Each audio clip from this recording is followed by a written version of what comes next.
Assalamualaikum dan salam sejahtera. Selamat datang ke channel saya. Dalam channel ini saya ada berkongsi e-learning class, video PGPC dan aktiviti-aktiviti kegemaran saya. Saya juga ada menyediakan tutorial digital tentang pendidikan dan banyak lagi di bawah satu channel. Jika anda baru di sini, sila like, share dan subscribe kepada channel saya. Assalamualaikum dan salam sejahtera. Kembali kita ke dalam mata pelajaran Sains Komputer tingkatan 4, bab 1 bahagian yang kedua, 1.1.3 proses penyelesaian masalah.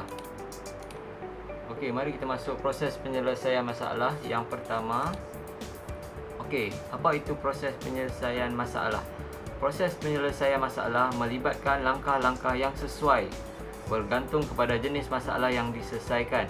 Okey, jenis masalah apa yang kita hendak selesaikan, kita guna langkah-langkah yang sesuai. Okey, setiap masalah mempunyai langkah-langkah yang berasingan. Okey, setiap masalah yang hendak diselesaikan perlu melalui beberapa proses. Ada beberapa proses untuk menyelesaikan masalah, iaitu mengikut struktur model generik sebagai panduan. Okey, apa itu struktur model generik? Apa maksud model generik ini? Okey, generik bermaksud umum atau yang berkaitan dengan ciri-ciri khusus yang dimiliki oleh sesuatu kelompok. Pengatur cara dapat membantu murid berfikir secara kreatif dan inovatif serta membantu mereka untuk menyelesaikan dan melaksanakan semua proses dengan betul. Atur cara ini dapat membantu kita secara kreatif dan inovatif. Macam mana kreatif? Kita kena buat sesuatu yang baru, dan inovatif kita kena cari model-model yang sesuai dan kita ubah mengikut kesesuaian masalah kita, serta kita dapat membantu kita menyelesaikan masalah dan melaksanakan setiap prosesnya dengan betul. Okey, di sini ada model generik proses penyelesaian masalah. Yang pertama, kumpul dan analisis data. Okey, di mana di sini kita akan kumpul dan menganalisis data-data yang kita dapat. Okey, tentukan masalah. Yang ketiga, jana idea dan hapus halangan. Okey, yang keempat, jana penyelesaian. Yang kelima, tentukan tindakan. Yang keenam, laksanakan penyelesaian. Yang ketujuh, membuat penilaian dan membuat penambahbaikan. Okey, model ini perlu dihafal dan kamu boleh tulis semula bila ditanya dalam peperiksaan. Okey, model ini penting untuk kita menyelesaikan masalah. Okey, nanti saya akan terangkan dalam slide yang seterusnya bagaimana proses model generik untuk memproses penyelesaian masalah. Okey, mari kita lihat model generik proses penyelesaian masalah. Yang pertama tadi, kumpul dan analisis data. Okey, mari kita lihat. Kumpul dan analisis data. Okey, mengumpul dan menganalisis data. Murid perlu mengumpul data tentang punca dan skop masalah serta mengenal pasti hal yang berikut di dalam situasi. Okey, sejauh mana masalah tersebut memberi kesan. Okey, sejauh mana masalah tersebut memberi kesan. Ini adalah persoalan yang pertama. Okey, bila masalah itu perlu diselesaikan. Bila masalah itu perlu diselesaikan. Yang pertama ialah kesan. Okey, yang kedua adalah masa yang diperlukan untuk menyelesaikan masalah. Okey, kita masuk yang kedua, menentukan masalah. Okey, murid perlu mengenal pasti masalah yang paling utama yang perlu diselesaikan. Kemudian, masalah yang kedua juga perlu dikenal pasti sebelum mengenal pasti tahap pemahaman sedia ada murid. Okey, yang pertama ialah mengenal pasti masalah yang perlu diselesaikan. Yang pertama, kenal pasti masalah yang pertama. Masalah pertama. Yang kedua, kenal pasti masalah yang kedua. Okey, kena pasti masalah pertama, kena pasti masalah yang kedua. Kita kena pasti tahap pemahaman sedia ada murid. Adakah masalah ini merupakan masalah utama? Apakah masalah lain yang dapat dikesan? Kita tengok yang tadi, kenal pasti masalah pertama, kenal pasti masalah yang kedua, dan yang ketiga adalah ambil kira pemahaman pengatur cara atau murid. Cara atau murid okey, mengatur cara atau murid, dan adakah terdapat masalah lain. Okey, yang ketiga, yang keempat, adakah terdapat masalah lain. Okey, yang pertama, kenal pasti masalah yang pertama, kenal pasti masalah yang kedua, yang ketiga, ambil kira pemahaman murid, dan yang keempat, adakah terdapat masalah lain di dalam penentuan masalah. Okey, ini adalah proses yang kedua. Yang ketiga, menjana idea. Murid perlu menyenaraikan beberapa idea yang dapat digunakan untuk menyelesaikan masalah yang telah dikenal pasti. Okey, yang kedua, sejauh mana idea yang disenaraikan dapat menyelesaikan masalah yang dihadapi. Mari kita lihat yang pertama, kita perlu senaraikan beberapa idea. Okey. Okey, yang pertama, senaraikan beberapa idea. Yang kedua, kita lihat sejauh mana idea yang disenaraikan dapat menyelesaikan masalah.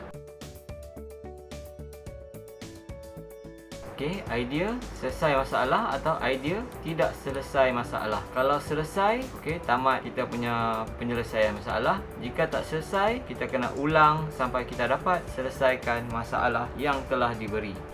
Okey, kita masuk langkah yang seterusnya, menjana penyelesaian. Okey, murid dikehendaki menyenaraikan idea yang telah diberikan tadi dan langkah semasa merancang penyelesaian. Menyenaraikan idea dan langkah-langkahnya. Yang kedua, guru perlu mengenal pasti murid telah menjana sesuatu rancangan penyelesaian yang sesuai. Adakah idea penyelesaian ini telah dibincangkan dengan jelas? Di sini apa yang kita perlu buat? Yang pertama ialah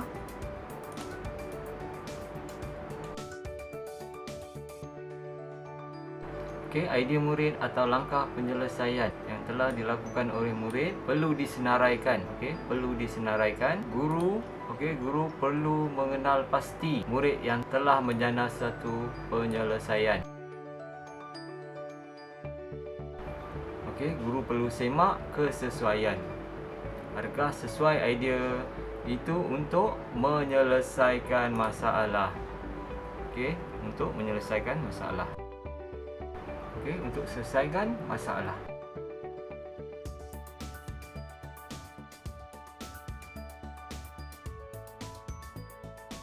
Okey, idea murid dan langkah penyelesaian perlu berbincang dengan guru secara jelas. Baru guru dapat memastikan sama ada masalah itu dapat diselesaikan atau tidak. Okey, kita ke tajuk yang seterusnya. Tab yang seterusnya, kita akan menentukan tindakan. Murid hendaklah membuat pilihan yang terbaik daripada senarai idea yang telah dibuat. Adakah pilihan yang lain harus diberi perhatian? Dapatkah idea menyelesaikan masalah yang dihadapi? Okey, idea 1, idea 2 dan idea yang ketiga. Okey, daripada ketiga-tiga idea ini, pelajar atau murid dikehendaki memilih satu idea. Daripada tiga-tiga idea ini, pilih satu yang terbaik. Okey, contoh jika dia pilih idea yang kedua. Okey, contoh dia pilih idea yang kedua. Adakah idea ini yang terbaik? Adakah pilihan lain harus diberi perhatian? Dapatkah idea ini dapat menyelesaikan masalah yang dihadapi? Okey. Idea yang pertama ini perlu diperhatian dan idea yang kedua perlu diberi perhatian juga. Okey, sekiranya kita memilih tindakan idea yang kedua, okey, idea yang kedua. Okey, kita pilih idea yang kedua. Okey, murid memilih idea yang kedua. Okey, pilihan murid idea yang kedua. Dapatkah idea ini menyelesaikan masalah yang dihadapi? Okey, ini penting. Okey, dapatkah idea ini menyelesaikan masalah yang dihadapi? Adakah idea ini dapat menyelesaikan masalah yang dihadapi? Selalunya setelah kita pilih idea itu mestilah dapat menyelesaikan masalah yang kita hadapi. Sebab itu kita memilih pilihan sebab idea itu yang paling terbaik. Sebab idea ini yang paling terbaik. Okey, itu sebabnya kita pilih idea yang kedua. Kita teruskan dengan tindakan kita atau fasa kita yang seterusnya. Seterusnya kita masuk melaksanakan penyelesaian. Murid perlu menggunakan pelbagai alat dan teknik yang telah dipilih untuk melaksanakan penyelesaian. Fokus hendaklah tertumpu kepada tindakan yang boleh menyumbang kepada penyelesaian masalah. Bolehkah tindakan ini berjaya dilaksanakan? Mari kita lihat. Okey, kita lihat idea yang kedua. Idea yang kedua, tindakan yang boleh menyelesaikan masalah tersebut. Okey, perhatian harus diberikan kepada tindakan yang boleh menyelesaikan masalah tersebut. Kemudian persoalan yang akan ditimbulkan, adakah hasil yang hendak dicapai memuaskan? Okey, selepas tindakan diambil. Okey, selepas tindakan diambil daripada idea ini, adakah hasilnya seperti yang kita hendaki? Okey, adakah hasilnya terbaik?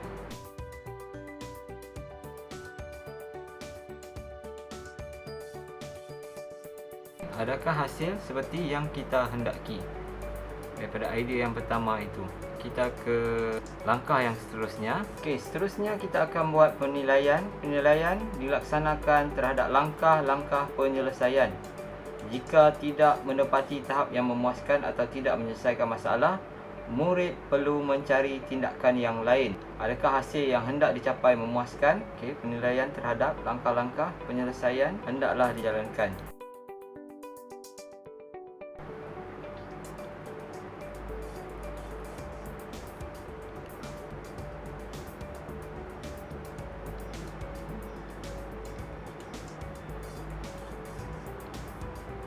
Okey, penilaian sama ada penilaian ini adalah memuaskan atau tidak. Okey, memuaskan atau tidak memuaskan. Okey, pelajar kena nilai sama ada memuaskan atau tidak. Jika tidak memuaskan, langkah yang seterusnya akan dilaksanakan. Jika tak memuaskan, okey, langkah yang seterusnya membaiki sehingga dapat memenuhi syarat yang dikehendaki. Seterusnya pada fasa yang terakhir, pada bahagian yang terakhir, kita akan membuat penambahbaikan. Okey, setiap penyelesaian yang telah dilaksanakan perlu ditambah baik jika terdapat kekurangan dan mengikut keperluan. Apakah penambahbaikan yang boleh anda cadangkan? Okey, idea 2 dilaksanakan. Okey, idea 2 dilaksanakan. Okey, dapat menyelesaikan masalah. Okey, idea 2 dilaksanakan, dapat menyelesaikan masalah. Okey, masalah selesai. Okey, di sini masalah telah selesai dan murid boleh lihat apa penambahbaikan yang dapat dilakukan.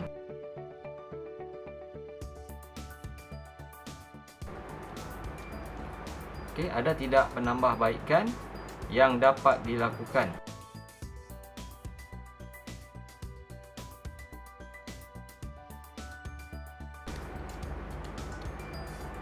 Okey, jika ada, lakukan penambahbaikan. Okey, jika ada, lakukan penambahbaikan. Okey, lakukan penambahbaikan. Maksudnya, penyelesaian sudah ada penambahbaikan. Okey, penyelesaian masalah berjaya dengan penambahbaikan. Okey, selesai untuk bahagian ini.